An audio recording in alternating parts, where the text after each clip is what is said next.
the US Treasury's decision means for the fight against Boko Haram. We now cross live to our Nigeria correspondent, Sophia Adengo.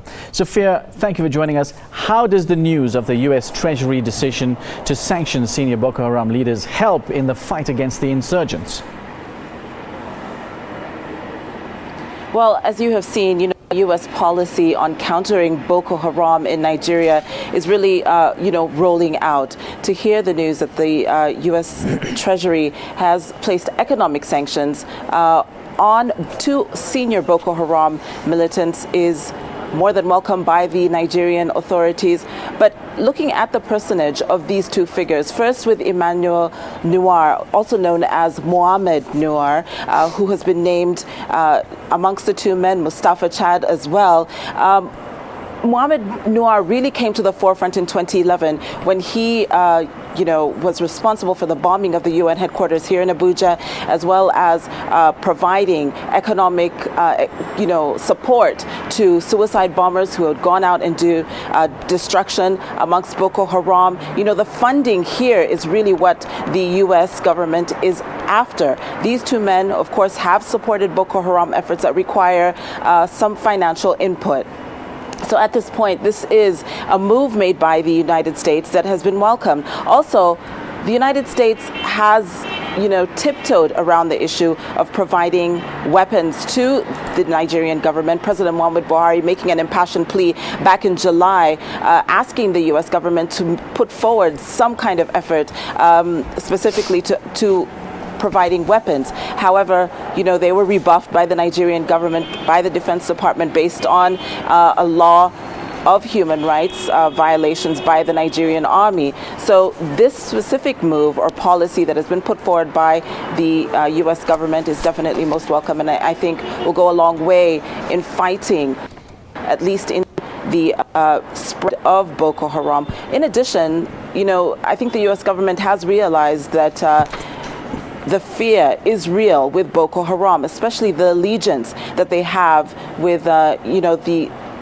Islamic State. That cannot be ignored. And the ascent of Boko Haram from a ragtag community of bad people, so to speak, to the deadliest terror group or organization in the world.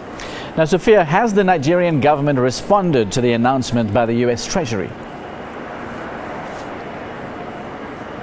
Well, as you know, the statement that was released by the U.S. Treasury is, of course, still being absorbed by President Buhari's administration. However, I would assume that this has been received with open arms, at least a step forward in joining the not only regional effort in fighting Boko Haram, but the rest of the world. China, as we gather, Germany and the UK, as well as the U.S. and parts of Cameroon have joined the joint multinational task force that is, 5 countries in the Lake Chad Basin area that share a geographical border that has seen increased Boko Haram activity in these countries that have band together to make sure that Boko Haram does not spread across regions and concentrated in Nigeria and, of course, diminished. Sophia, has there been any response from Boko Haram itself? Boko Haram, on a general level, does not respond as quickly oftentimes. The propaganda or the low-key manner in which Boko Haram has, reached out publicly really has not been very clear. There are moments where Boko Haram will release a video, and of course the video cannot be substantiated, perhaps through one of the international foreign clients or the foreign outlets that we see. But Boko Haram has not responded at this time. But what we do know is that, attacks still continue. And those attacks are blamed on Boko Haram just by the sheer nature of the violence and the repetitive, use of young children and the use of women as persons on the front line of fighting this so-called Islamic extremist movement. Now, can the move not further aggravate the already bleeding relations between the extremists and government? Well, I have to say this has been a very touchy subject. It's a matter of perspective. President Muhammad Buhari has asserted that he would meet with Boko Haram's leadership based on a few clauses. One of them would be the immediate release of 200 girls, schoolgirls that were abducted in Chibok in northeastern Nigeria, and many other clauses that have been put forward. But the clerics, the Muslim clerics specifically, in this geographical area really believe that violence and counter-violence by the Nigerian government is not the answer. That dialogue is really the way forward in understanding what it is that Boko Haram is looking for. Well, the underlying factor here is that Boko Haram has waged a jihad in Nigeria.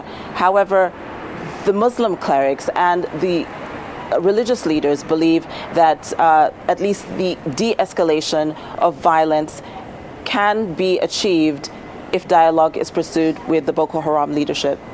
Now, just on another note, Nigeria's former national security advisor, Sambo Dasuki, has been arrested for allegedly stealing the equivalent of $3 billion US. The money was allegedly intended to buy 12 helicopters to fight Boko Haram. Yes, that's right. Colonel Dasuki was arrested this morning.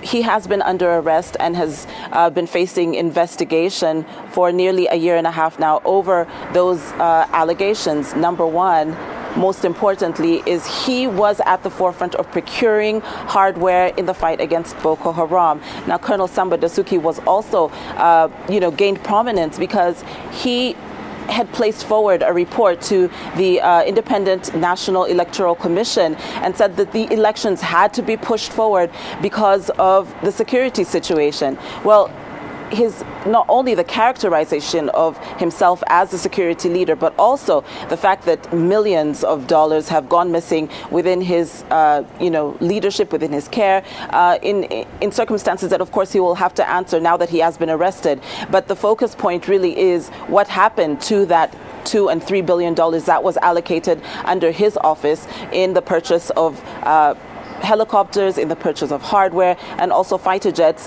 directly related to fighting Boko Haram and insurgency, especially in the northeast. Yes, now this brings to the question to the fore. Is the Nigerian Army improving on its equipment to fight Boko Haram so far? Well, since President Muhammad Buhari was sworn in as president, he has looked closely at the budgets that are required to fight not only Boko Haram, but to sustain an army. And these are the loopholes that he is intending to plug. If there are leakages with money unaccounted for that is directly, given to budgets, to fight insurgency and counterinsurgency, then those loopholes those financing issues must be addressed. The army itself, of course, has gone through a major reorganization. President Buhari completely reorganizing and restaffing internally, as well as moving the entire, military unit to Maiduguri up in Borno, where Boko Haram has made a significant impact. So, of course, it has only been a few months since President Muhammad Buhari has been in his leadership, but top on his priority is really bringing about a lot more security by providing budgets and arms and troops in the fight against Boko Haram. Well, thank you very much indeed, Sophia. That was our correspondent, Sophia Adengo, joining us live from Abuja in Nigeria.